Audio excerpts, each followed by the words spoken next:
Four-time champions Prempeh College and their arch rivals Opoku Ware will lock horns with the host KNUST SHS. Determined to win the trophy for the first time, the KNUST SHS team is investing their all to book a slot in the final.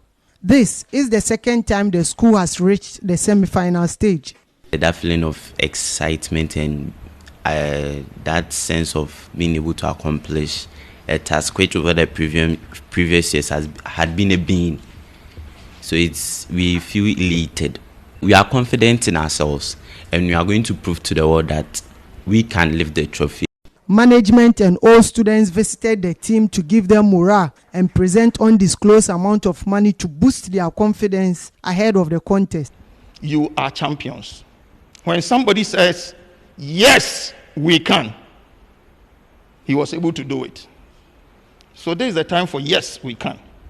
The last time Prempeh College won the trophy was in 2017. The team appears calm and focused on claiming the trophy for the fifth time. And we also have a semi-final clash between three Ashanti schools. And definitely, I believe that any of the winner of that contest will go to the final and make the host and win a reality. And I also believe that it will be Prempeh College. The Opoku Ware team is not ready to settle for anything apart from the ultimate for the third time. Though they admit the task would be difficult, they hope for victory. We all know we met Prempeh at the regionals championship and it couldn't go well for us, but we're just praying that by grace this time around things will just turn around for us. We know KNUST is also there, we've met them quite a few times, but still we hope that we'll be able to make it to the finals and win.